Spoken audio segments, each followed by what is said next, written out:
Hai geng, welcome back to my channel. Kali ini kita ke Kalimantan Barat geng, untuk menemui salah satu sejarah perang Dayak Desa.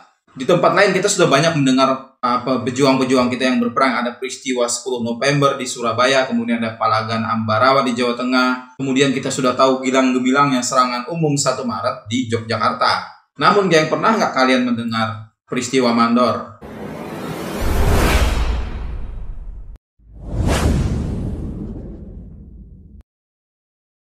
Kemudian peristiwa Perang Dayak Desa yang itu melawan Jepang sekitar tahun 1944 sampai tahun 1945. Perang Dayak Desa ini adalah sebuah perang kelanjutan dari Perang Majang Desa yang terjadi pada zaman Belanda, dan ini kemudian dilanjutkan sampai kira-kira pertengahan zaman Jepang lah. Suku Dayak Desa ini sendiri adalah suku yang hidup di Kabupaten Sanggau, Kalimantan Barat. Jadi hidup di Kecamatan Toba dan Meliau.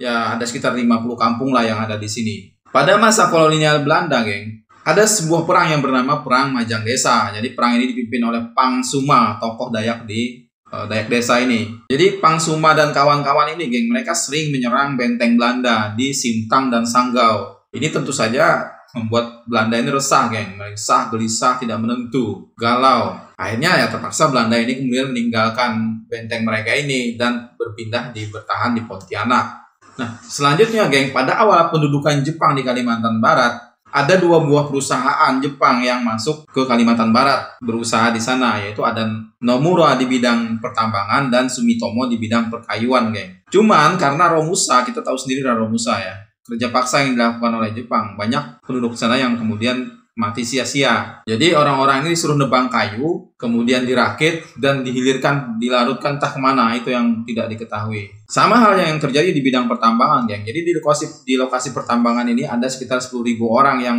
bekerja dari daerah wilayah Batu Tungau, dan yang terbanyak memang orang Dayak. Selain itu juga, geng, bertepatan dengan peristiwa Mandor pada tanggal 23 April tahun 1943, banyak panembahan dan sultan-sultan di Kalimantan Barat itu banyak yang ditangkap. Ada Sultan Pontianak dan Panembahan Mempawah yang dilepaskan. Sesudahnya mereka ditangkap dan tak tahu karena tidak pernah kembali. Nah, ini kemudian salah satu hal juga yang membuat warga Dayak ini benci pada Jepang. Sultan Pontianak tewas dalam penjara, sedangkan anaknya Pangeran Agung dan Pangeran Adipati itu dipancung. Nah, pada tanggal 13 Mei tahun 1945, geng, anak perempuan Panglinggan ini seorang tokoh Dayak masyarakat Dayak Desa. Ini mau dikawini oleh seorang mandor Jepang yang bernama Osaki. Dari pekerja paksa lah memotong kayu di Labeas Kucing ya, di daerah Mendawak sana, sekarang di Tayan Hilir. Panglinggan ini nggak terima, dia nggak mau anaknya dikawini. Jadi pada saat itu mereka sedang kerja paksa mengerjakan kayu di Labea Kucing. Marahlah mandor Jepang ini Osaki dan mengancam akan memenggal Panglinggan. Keesokan harinya, geng, Panglinggan, Pang Suma dan sekelompok tokoh masyarakat lainnya ini menemui Osaki. Nah, secara tiba-tiba, geng, Osaki ini menyerang mereka, kemudian berkelahi dengan Pang Suma dan Panglinggan. Cuman karena kalah ya Osaki ini meninggal. Sudahnya kemudian warga desa ini buat pesta adat motong. Beberapa hari kemudian terjadi lagi di perusahaan perkayuan Ichiran di Pulau Jambu, Kecamatan Tayan, geng. Sok Sugisang ini tewas. Jadi begitu terbunuhnya pemimpin perusahaan perkayuan milik Jepang ini, seketika menjadi ramailah perbincangan. Ribut.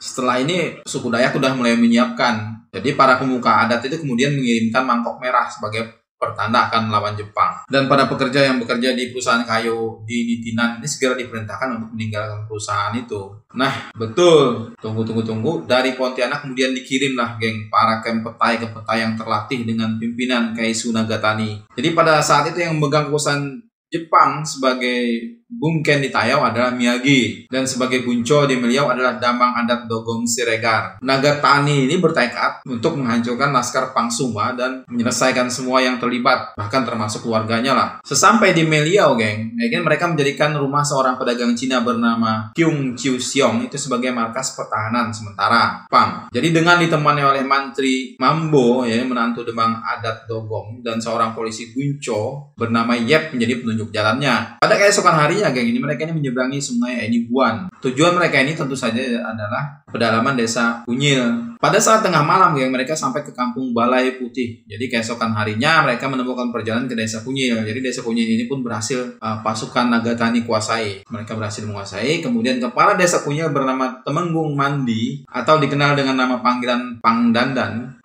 Sudah 3 hari tidak ada di situ, geng. Pasukan Jepang ini datang. Sebuah bangunan bekas kantor logging KKK dijadikan markas oleh pasukan Nagatani. Kemudian di suatu malam dikomandoi oleh Pangsuma dan Panglima suku Dayak lainnya, diikuti oleh berpuluh-puluh anak buahnya yang tergabung dalam angkatan perang Majang Desa. Mereka ini kemudian tiba-tiba menyerbu markas Nagatani, geng, di kantor logging K3 tadi. Kemudian Kaisu Nagatani ini berhasil diselesaikan, geng, oleh Pangsuma. Lalu orang keduanya yaitu Nakamura itu berhasil diselesaikan juga oleh Pangdusi. Jadi, geng, dalam pertempuran itu juga hadir Pangdio, Panglinggan, Panglima Burung, dan Jampi. Mereka turut serta menyelesaikan pimpinan Heiho yang bernama Yamamani. Sedangkan perwira Kaigun yang lain, Yamamoto, yang mencoba melarikan diri dengan berlindung di rumah seorang Cina bernama Jakkyo, ini berhasil diselesaikan juga oleh Pangsuma dengan bantuan Panglinggan. Mantri Mambo berhasil melarikan diri sama dua anak buahnya yang lain. Sedangkan Yep, geng, penunjuk jalan tadi, dan anak buahnya itu menggabungkan diri ke dalam pasukan Pangsuma ini.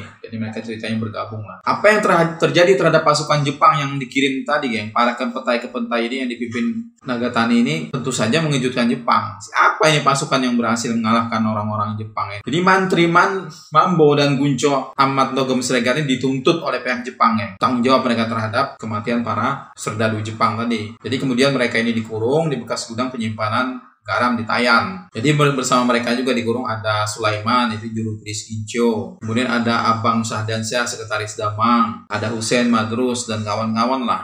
Nah, yang Mas Darmawan ini dihukum di situ, diselesaikan oleh sikap Jepang karena dia keras menentang Jepang. Sedangkan Amat Dogom Siregar dan Mantri Mambo ini terakhir ikut juga dihabisi Jepang. Karena keberhasilannya menyelesaikan serdadu Jepang ini, geng, Pangsuma ini kemudian menjadi sosok yang dianggap sangat berbahaya bagi kedudukan Jepang di Kalimantan Barat. Kemudian ceritanya Jepang ini mendekati teman seperguruan Pangsuma lah untuk mencari kelemahan Pangsuma ini apa sebenarnya dia ini supaya bisa dikalahkan. Nah, ketemulah kelemahan Pangsuma ini.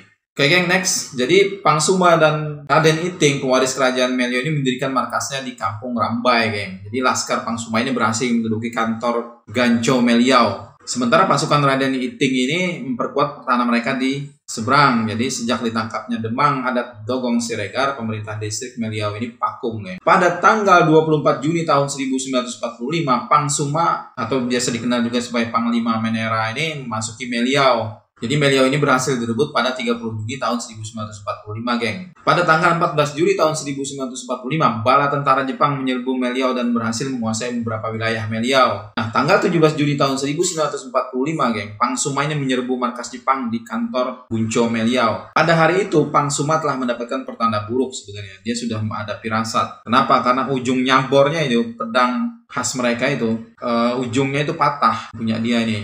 Sebelum dia menyerbu markas Jepang di kantor Guncho Meliau ini. Dan memang, geng, pertanda itu kemudian menjadi kenyataan. Pangsuma itu tertembak di paha kiri yang merupakan sumber kelemahan dia. Dan bersama adiknya yang sang adik bisa menyelamatkan diri. Namun perjuangan Pangsuma ini berakhir dengan meninggalnya beliau di bawah jembatan. Saat ini lokasi jembatan ini di sebelah dermaga Meliau. Saat itu turut menjadi korban juga Apai dan Panglima Beli yang juga tewas. Kemudian di sekitar kantor Gancho Meliau, Panglima Ajun dan Panglima Linggan juga tertembak dengan luka yang parah. Tetapi, geng, perlawanan dari suku Dayak tidak berakhir sampai di situ. Karena apa? Karena masih banyak penerus-penerus juang suku Dayak yang lain yang meneruskan ini. Jadi peluru yang menembus paha Pangsuma tadi ini konon merupakan memang rahasia kekuatan dia, geng. Tapi di saat terakhir, di saat dia kesakitan ini, dia sempat berpesan kepada rekan seperjuangannya yang lain yang membopong dia dari lokasi perang itu. Silakan tinggalkan saja saya di sini, dia bilang. Saya tidak bisa hidup lagi, pergilah kamu dan terus berjuang. Sementara itu, geng, Panglima Kirat ini berhasil menggerakkan dan menyampaikan pengumuman perang Dayak Desa ini terhadap Jepang. Jadi setelah 3 orang pimpinan mereka meninggal, Agustinus Timbang beserta pasukannya yang semula terkepung berhasil meloloskan diri, geng. Maka sejak 17 Juli tahun 1945 sampai tanggal 31 Agustus beliau dikuasai kembali oleh Jepang. Nah, bagi orang Dayak yang menganut sistem perang semesta seperti puputan di Banilah, semua unsur masyarakat harus terlibat. Penyelesaian juga harus melalui proses adat yang diadakan melalui ritual. Jadi tidak sembarangan untuk menghentikannya. Tanpa semua proses itu, maka perang itu masih dianggap terus berlangsung. Ya, contohnya seperti sekelompok orang Dayak dipimpin oleh Panglima Burung datang menyerang Pontianak untuk mencari serdadu Jepang yang melakukan pembalasan terhadap perang Majang Desa yang dipimpin oleh Pangsuma. Padahal waktu itu Jepang sudah menyerah dan keluar dari Indonesia. Sebetulnya Indonesia sudah merdeka tanggal 17 Agustus tahun 1945. Cuman berita kemerdekaan ini belum sampai ke pelosok-pelosok, geng. Jadi mereka tidak tahu. Maka dalam usaha mengusir penjajah, MTH Zaman Guru di Nyandang dan sejumlah tokoh masyarakat lain dari Balai Karangan, geng, Bonti, Kenibayan, dan Balai Sebut diantaranya Yam Ninggi ini melangsungkan pertemuan di Kapuas Sanggau. Setelah diadakan perundingan, Agustinus Timbang melanjutkan gerakan bersenjata mereka di Lape. Kemudian Angkatan Perang Majang Desa kembali diaktifkan yang didirikan pada tanggal 13 Mei tahun 1944, geng, yang dipimpin oleh Pang Dadan. Jadi di pengurusan awal ini APMD dianggota dari sejumlah pemuka adat, bahkan ada yang termasuk orang Cina juga. Nah, usaha APMD menyerang Sanggau ini Kapuas berhasil, geng. Jadi wilayah ini berhasil dikuasai. Namun pimpinan APMD kecewa karena apa? Karena pewaris kekuasaan kerajaan Sanggau, Gusti Ali Akbar ini menyerahkan kekuasaan ke Bungken Kaurikan setempat. Sebagai akibatnya, geng, kerabatnya Gusti Ismail ini merasa adanya persimpangan jalan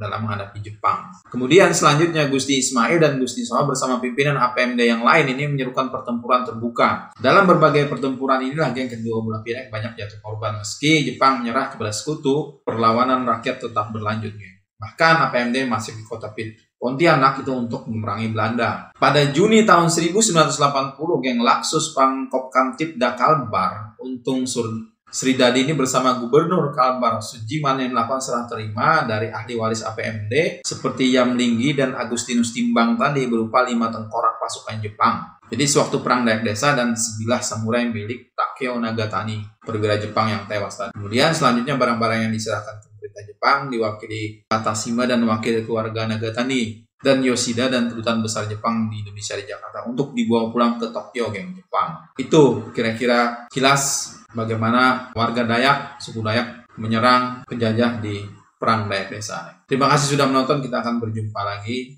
Jangan lupa like, share, dan komen di video berikutnya.